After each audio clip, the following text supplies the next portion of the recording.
pradėsiu nuo ačiū.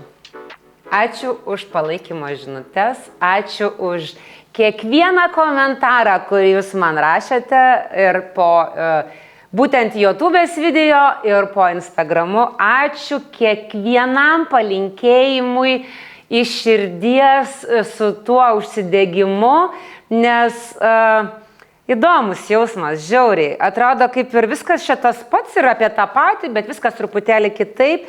Ir ačiū už tas nuotraukas, kurias man siuntėte, kaip pavyzdžiui, žiūrite įsijungusios televizorių ryte su kavos puodeliu. Ačiū, kurie klausė važiuojant kamščiuose ir žiūrėjo ten ar klausė, ar ten kažkaip, kažkaip. Ačiū, nes tai yra tam tikras varikliukas. Ir aš vis prašiau, rašykit, kas negerai, rašykit, kas negerai, rašykit, kas čia, kokiu nors komentarų duokite man, negali būti pirmas blynas neprisvilęs, nes aš matau tam tikrus dalykus, kurias mes būtinai pataisysime dėl savęs, jūs gal turite to nepastebėt, bet man yra žiauriai faina, tikrai. Mes realiai stovime čia su Gerda pasiėmusi kamerą šone, tipo, žinai, ir taip, ir kitaip, ir žinot, mes absoliučiai ir šita savaitė yra kosminė, ir kita savaitė bus kosminė, net nėra nei laiko, bet norisi susiplanuoti, susidėlioti ir šiandien turėjome filmuoti dar papildomai vieną receptą be šito, bet tiesiog fiziškai nebepajėgiam apriepti, nes, noro yra daug, bet paroje valandų yra per mažai.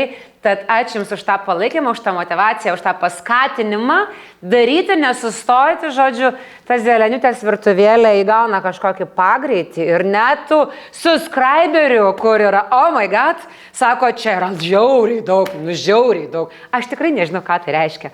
Taip kaip aš atėjau į Instagramą, nežinodama nei kas, nei kaip, nei apie ką, nei kodėl, taip ir čia toksai yra, toks jausmelis, toks, tikrai.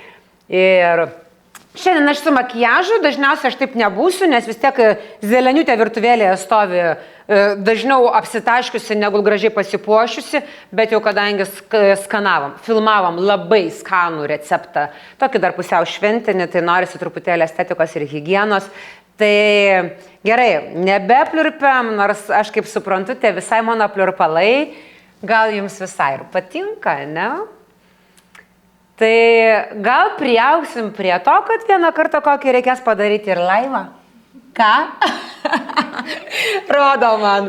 Nieko, vieną kartą gal tu eisi į eterį, gaminsim ką nors kartu, tai pažiūrėkit, kas iš kadro. Tai pradėjome mūsų tą visą YouTube'ės susipažinimą su mėlyne tešla. Laukiu vis dar jūsų visų laiškų ir žinučių su vaizdais, nes matau, kad padrąsinau. Matau, kad paskatinau nesustoti ir toliau mėginti su ta tešla žaisti. Tai artėja kūčios ir kalėdos. Kūčiukai, tikiu, patinka visiems.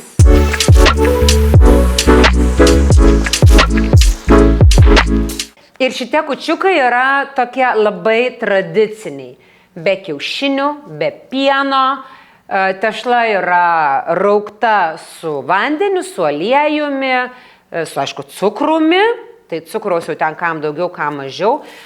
Nusprendžiau pačio proceso jau gaminimo, ką ten su ta tešla daryti, nerodyti, nes realiai tai yra viskas taip pat, kaip ir buvo cinamoninėse bandelėse, bet ta tešla yra tokia va.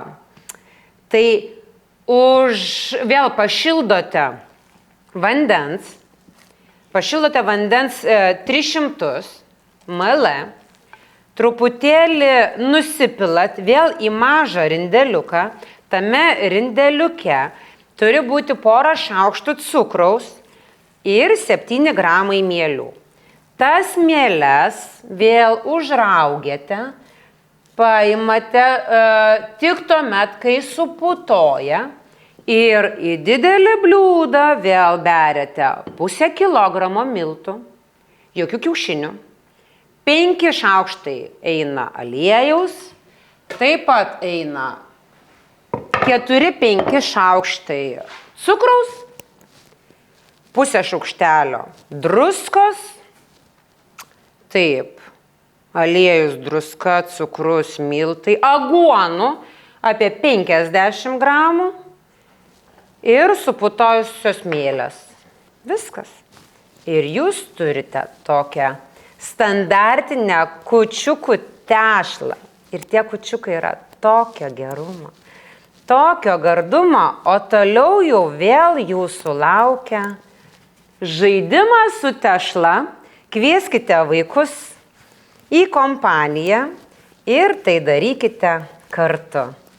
Kočiokite, pjaustykite, kepkite, nes naminiai kūčiukai yra naminiai kūčiukai.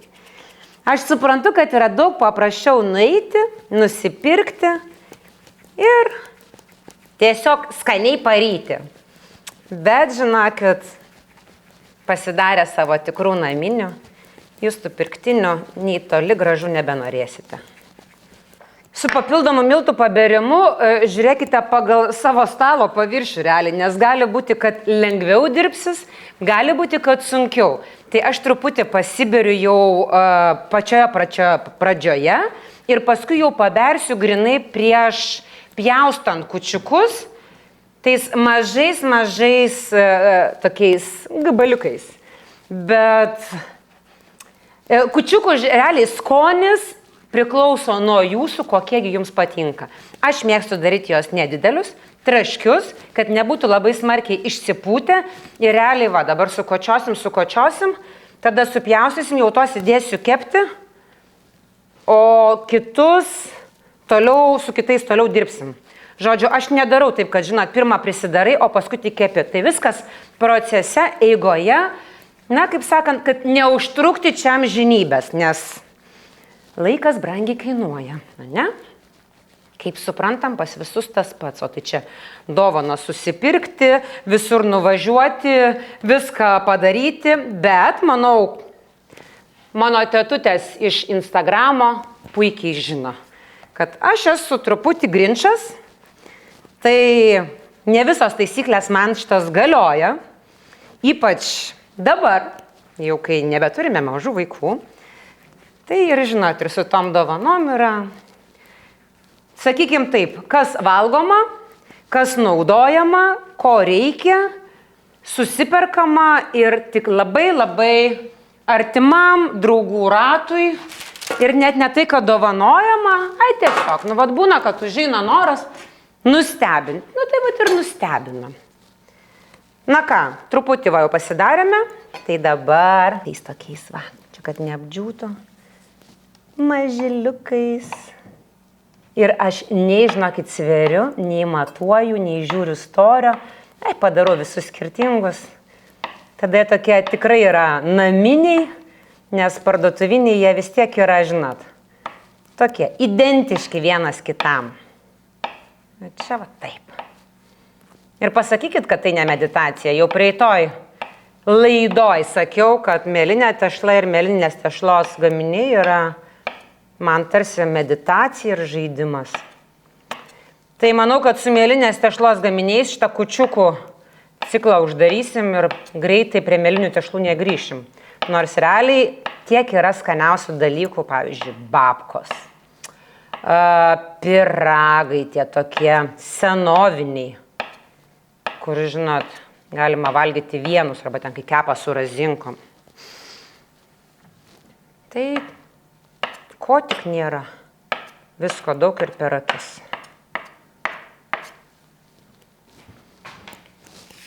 Tos jau supjaustytus keliame į skardą ir šausime į orkaitę. Labai daug neprikraukit, nes faktas, jie vis tiek išsipūs.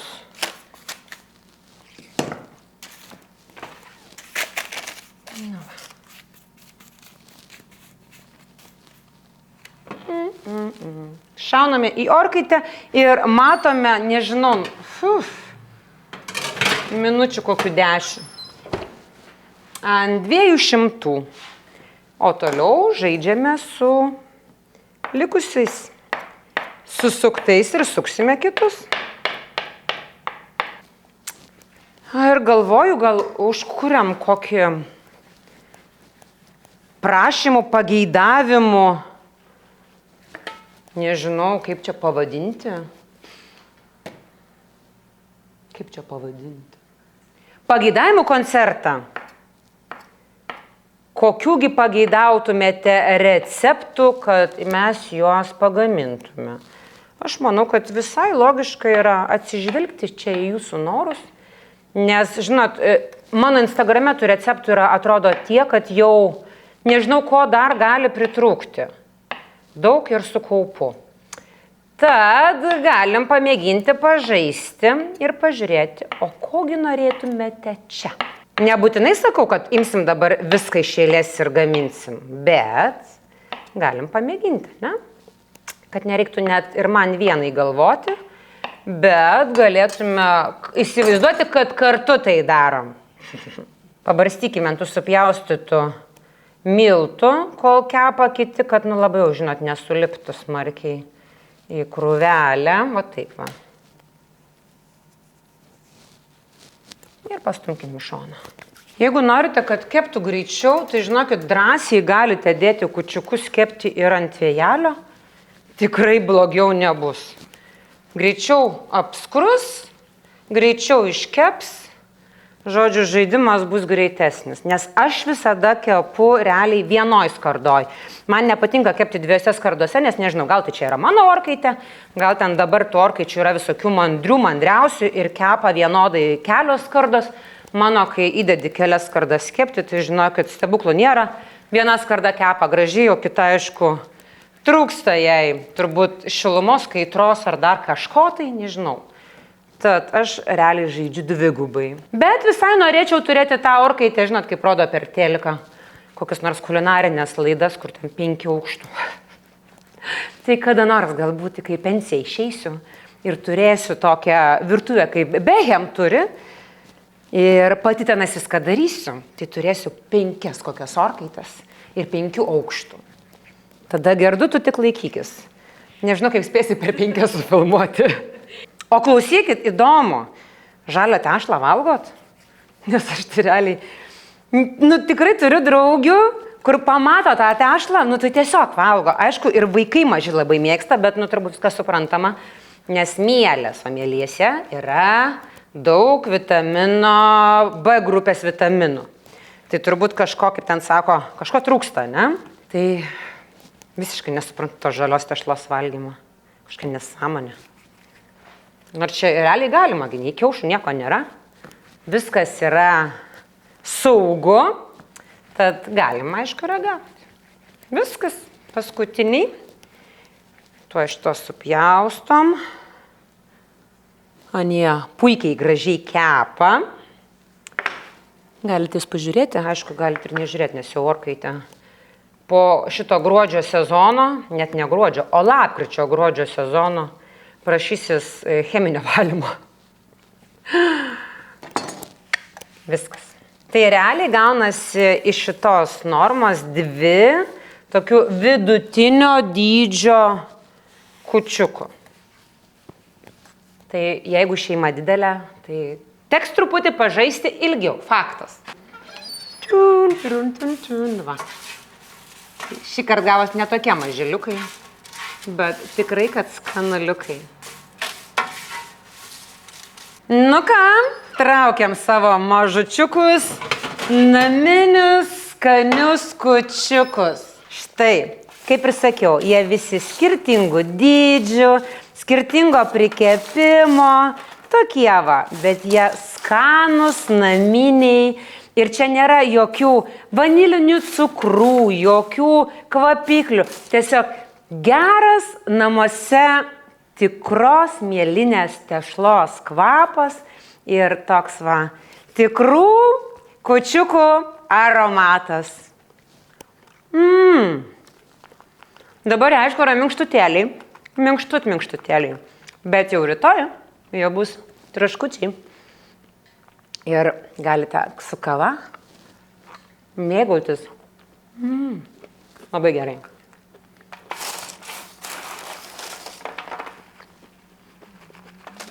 Na ką, tai su kūčiukais gal užteks to šventinio periodo, ne?